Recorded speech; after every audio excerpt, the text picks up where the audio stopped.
Keesokan harinya, Pakualam datang ke Kementerian Pertahanan seorang diri. Dia sengaja datang secara inkognito, tidak dikenal.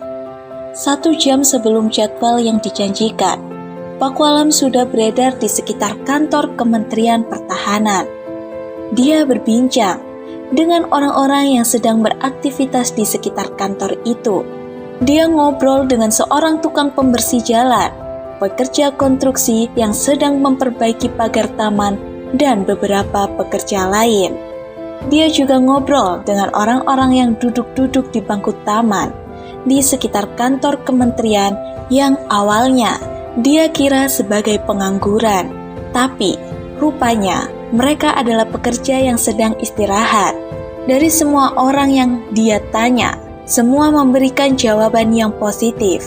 Ada 5 pertanyaan utama yang secara tak terasa diajukan Pakualam dalam obrolannya. Pertama adalah, apa pekerjaan mereka? Kedua, berapa bayarannya? Ketiga, apakah bayaran itu cukup untuk memenuhi kebutuhan pangan sehari-hari? Keempat, bagaimana jika sakit? Kelima, bagaimana pendidikan anak? Keenam, bagaimana jaminan hari tua? Orang-orang ini hampir semua adalah pekerja kasar. Mereka mendapatkan kontrak kerja dengan upah minimum kampung X, dan itu cukup untuk memenuhi kebutuhan pangan 4 orang dengan kualitas makanan sehat dan bergizi. Sementara untuk kebutuhan lain, sebagian dari mereka memiliki jaminan fasilitas dari pemerintah kampung X. Veriko, misalnya, dia petugas kebersihan taman. Dia mendapatkan fasilitas transportasi sejumlah sekian keping X setiap bulan. Jumlah itu bisa dia gunakan untuk pergi dan pulang bekerja, serta bepergian di hari Minggu untuk 2 orang. Selain itu, dia juga mendapatkan fasilitas sewa rumah sekian keping X per bulan.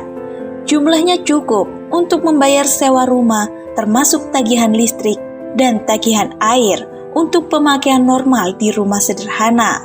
Untuk akses internet, nyaris setiap 200 meter ada Wi-Fi point yang bisa dimanfaatkan warga secara gratis. Sedangkan untuk kebutuhan rekreasi, Kampung X menyediakan tempat-tempat publik yang memadai untuk rekreasi. Tempat-tempat publik itu bisa diakses secara gratis, tidak dipungut biaya masuk, tidak ada biaya parkir, dan disediakan air siap minum di lokasi. Semua warga Kampung X bisa mengunjungi taman dengan berbagai fasilitas olahraga, camping, barbecue, dan lain sebagainya. Semua warga juga bisa mengunjungi museum 1 tahun 2 kali secara gratis, mengunjungi pertunjukan seni 6 kali dalam 1 tahun secara gratis, dan berkunjung ke tempat-tempat wisata alam secara bebas. Bagi yang suka membaca, warga bisa meminjam buku di perpustakaan Kampung X gratis dan tanpa biaya pendaftaran. Orang-orang yang diajak ngobrol oleh Pakualam umumnya tidak memiliki preferensi untuk menjadi kaya atau tidak, sebab mereka mengaku sudah merasa memiliki kehidupan yang cukup. Anak-anak mereka sekolah tanpa biaya di sekolah yang paling dekat dengan rumah tempat tinggal mereka, dengan kualitas yang relatif sama antara sekolah satu dengan sekolah yang lainnya. Anak-anak juga diharuskan berjalan kaki ketika pergi ke sekolah bersama-sama dengan teman-temannya, kecuali anak usia di atas 12 tahun yang sekolahnya agak jauh. Mereka diperbolehkan menggunakan transportasi umum. Anak-anak sekolah juga memiliki akses untuk menumpang transportasi umum sekian keping X dalam 1 bulan. Nominal itu bisa dipergunakan untuk bepergian di akhir pekan. Mereka bisa menggunakan akses itu untuk menumpang tub bawah tanah, bus, tram, atau menyewa skuter. Para warga Kampung X juga memiliki jaminan kesehatan dan jaminan hari tua. Meskipun Kampung X mengimplementasikan kebijakan kesehatan pro pencegahan, maka tidak heran jika pemerintah Kampung X menyediakan berbagai fasilitas olahraga gratis untuk warganya. Selain itu, kebijakan energi terbarukan, penggunaan energi listrik sebagai basis mobilitas, dan zero emisi berakibat pada kualitas udara yang baik dan layak untuk kesehatan. Warga Kampung X juga dibiasakan jalan kaki sejak dini, sehingga mereka merasa bahwa jalan kaki itu sebagai gaya hidup sehari-hari, bukan sebuah program atau hal yang datang dari luar. Jalan kaki dan olahraga adalah kehidupan mereka sehari-hari. Gaya hidup dan dukungan lingkungan yang sehat berakibat pada layanan jaminan kesehatan karitatif atau penyembuhan yang minimal. Anggaran untuk jaminan kesehatan menjadi relatif kecil. Warga Kampung X yang diinterview oleh Pakualam juga mengetahui bahwa semua penyediaan fasilitas itu didanai dari pajak yang mereka bayarkan. Kampung X menerapkan pajak progresif. Semakin banyak penghasilan seseorang, maka akan semakin besar persentase pajak yang harus dibayar.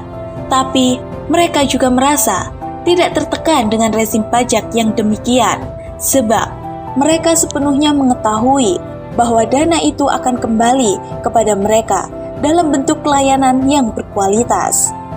Warga pun diberi ruang partisipasi dalam perencanaan anggaran dan pembangunan. Mereka juga bisa mengawasi penggunaan anggaran. Meskipun memiliki akses yang terbatas, tapi warga tahu apa yang dilakukan oleh pemerintah dan beberapa anggaran yang dicadangkan. Setelah sekian lama berbincang dengan orang-orang di sekitar kantor Kementerian Pertahanan 10 menit sebelum waktu yang telah ditentukan, Pakualam masuk ke kantor kementerian. Kantor itu sebuah bangunan megah biasa, tidak mewah, 3 lantai, dicat berwarna putih, sekelilingnya lapangan rumput yang agak luas.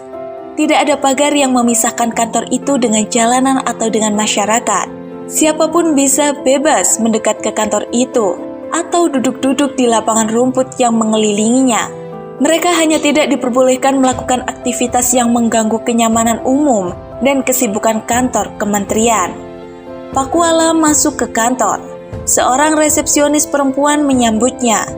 Dia memperkenalkan namanya dan menanyakan keperluan Pakualam.